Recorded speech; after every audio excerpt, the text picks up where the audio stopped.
உழைப்பால் வியந்திருக்கும் இனிய தோழர்களுக்கு மேதின வாழ்த்துக்கள். இன்று உங்களிடம் ஒரு சில தகவல்களை, நான் புத்தகத்தில் படித்த ஒரு சில தகவல்களை பகிர்ந்து கொள்ள விரும்புகின்றேன். ஒரு ரயில்வே பிளாட்ஃபார்ம் ஒன்று இருந்துச்சு. அங்கே ஒரு பெரியவர் பார்த்தீங்கன்னா நடந்து போயிட்டுருக்காரு. அப்போ ஒரு பெண்மணி அவரை சந்திச்சு, ஐயா, என் கணவர் ஒரு மணி நேரத்துக்கு முன்னால் ஹோட்டலுக்கு போனார், ஆள் இன்னும் திரும்பி வரல, ரயில் புறப்பட தயாராக இருக்குது, அவர் தயவுசெய்து நீங்கள் கூட்டி வந்தீங்கன்னா உங்களுக்கு ஆக்சுவலாக நீங்கள் கேட்குற கூலியை தரேன் அப்படின்னு சொல்கிறாங்க. சொல்லிவிட்டு அவருடைய கணவருடைய அங்க அடையாளங்கள், அவர் உடுத்திருந்த ஆடைகள், எல்லா விவரங்களையும் இந்த பெரியவர்கிட்ட சொல்கிறாங்க. அந்த பெரியவர் என்ன பண்ணுறாரு, ரொம்ப சிரமப்பட்டு அந்த ஹோட்டலுக்கு போய் அந்த பெண்ணுடைய கணவருடைய அங்க அடையாளங்கள், அவர் உடுத்திருந்த ஆடையை மனசில் வச்சு அவரை கூட்டி வர்றாரு. கூட்டி வந்ததுக்கப்புறம் அந்த பெண் என்ன பண்ணுறாங்கன்னா, அவருக்கு என்ன தொகை கேட்டாரோ அதை கூலியாக கொடுக்குறாங்க. அப்போ பார்த்தீங்கன்னா இன்னொரு இளைஞர் அந்த பகுதிக்கு வர்றாரு. அந்த பகுதிக்கு வந்த இளைஞர் அந்த முதியவரை அடையாளம் கண்டுகிறாரு. அவர் தான் பார்த்தீங்கன்னா ரஷ்ய தத்துவஞானி டால்ஸ்டாய். இதை கேள்விப்பட்டவரே அந்த பொண்ணு, ஐயா, நான் பெரிய தவறு பண்ணிட்டு நீங்கள் யாருன்னு தெரியாமல் உங்களை உங்கள் கணவர் போய் கூட்டி வர சொல்லிட்டு மன்னிச்சிங்க அப்படின்னு சொல்கிறப்ப, அப்போ அவர் என்ன சொல்கிறாருன்னா, பரவாயில்லாமா, அதற்காக கூலியை தயவுசெய்து திருப்பி கேட்டு விடாதே, அது நான் உழைத்து சம்பாதித்த பணம் என்று கூறினார். ஸோ உழைப்பு சம்பாதித்த பணத்திற்கு மதிப்பு அதிகம் என்பது இதன் மூலமாக நமக்கு தெரிகின்றது. அடுத்ததாக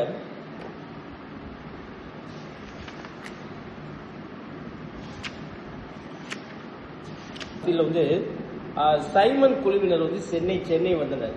அவர்கள் வந்த போது பார்த்தீங்கன்னா மாணவர்கள் சைமன் குழுவினர் வருகையை ஏற்றுக்கொள்ளாமல் அவர்களுக்கு எதிர்ப்பு தெரிவித்தார்கள். ஒரு அணியாக திரண்டு தங்களுடைய எதிர்ப்பை தெரிவித்தனர்.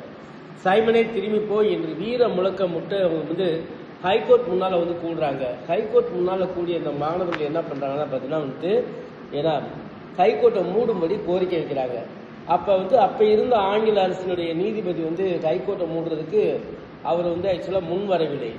அதனால் மாணவர்கள் ஆத்திரம் அடைஞ்சு என்ன பண்ணுறாங்கன்னா, அதில் ஒரு மாணவர் இந்த பாஸ்பரஸ் படிவம் இருக்குல்ல, அதை எடுத்து நீதிபதியோட கார் மேலே போட்டுறான். காரு தீப்பிடிச்சு இருந்தது. நீதிபதி கார்லேருந்து குதிச்சு தப்பிச்சிடறாரு.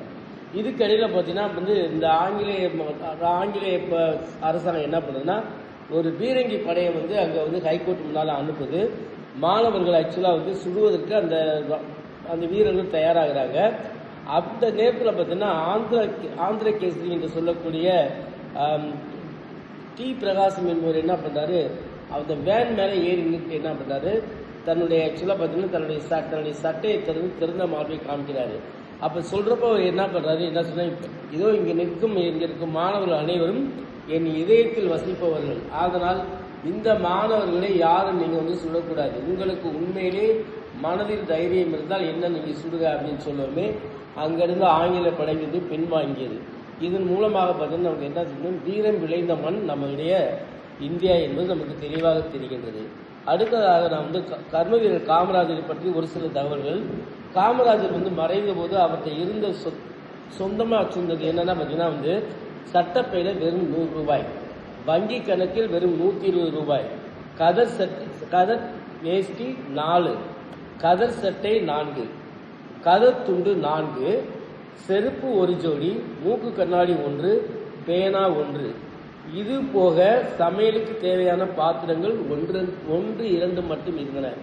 காமராஜர் இந்த மாதிரி ஆக்சுவலாக ஒரு ஆள் நம்ம இந்த உலகத்தில் பார்ப்பது மிகவும் அரிது. ஆபிரகாம் லிங்கன் அமெரிக்க முன்னாள் அதிபர் ஆபிரகாம் லிங்கன் பார்த்தீங்கன்னா ஒரு புத்தக பிரியர். அவர் ஒரு முறை தன்னுடைய நண்பரிடம் புத்தகம் இரவலாக பெற்று படித்துக் கொண்டிருந்தார். ஏதோ ஒரு காரணத்தினால அந்த புத்தகம் தொலைந்து விட்டது. இருந்தாலும் அவருக்கு அந்த புத்தகத்தை தேடி கண்டுபிடித்து தன்னுடைய நண்பருக்கு கொடுக்க வேண்டும் என்று ஆசைப்பட்டார். பல முறை என்று புத்தகத்தை தேடி பார்த்தால் அவர் கிடைக்கவில்லை. கடைசியாக அந்த நண்பரை சந்தித்து, இந்த மாதிரி நான் உங்கள்கிட்ட இரவலாக பெற்ற புத்தகம் தொலைந்து விட்டது, இதற்கு நான் ஏதாவது செஞ்சாங்கன்னு சொல்கிறப்ப, அப்போல்லாம் ஒன்றும் நீங்கள் செய்ய வேணாம், பரவாயில்லன்னு சொல்லவே இவர் என்ன விடுறது மாதிரி கிடையாது. இல்லை நான் ஏதாவது செஞ்சாங்கன்னு சொல்கிறேன் பார்த்தீங்கன்னா, பரவாயில்ல, சரி அந்த புத்தகத்துக்கான விலையனாச்சு நீங்கள் சொன்னீங்கன்னா கொடுத்துருங்கிறப்ப, பரவாயில்ல நீங்கள் ஒன்றும் செய்ய வேணாம் அப்படின்னு சொல்கிறப்ப, கடைசியாக இந்த புத்தகம் இவர் என்ன பண்ணுறாருன்னா, ஆபிரகாம் லிங்கன் இது மாதிரி என்ன சொன்னால், நான் அப்படிலாம் கிடையாது, நான் உங்கள்கிட்ட வாங்கின புத்தகத்துக்கு ஈடாக உங்களுடைய நிலத்தில் 6 நாள் முழுக்க நான் உழைத்து அந்த உழைப்பினுடைய சம்பளத்தை நீங்கள் புத்தகத்தின் பணமாக எடுத்துக்கொள்ளும் வரை உங்களுக்கு சொல்கிறேன் என்று சொல்லி சொன்னார். நன்றி, வணக்கம்.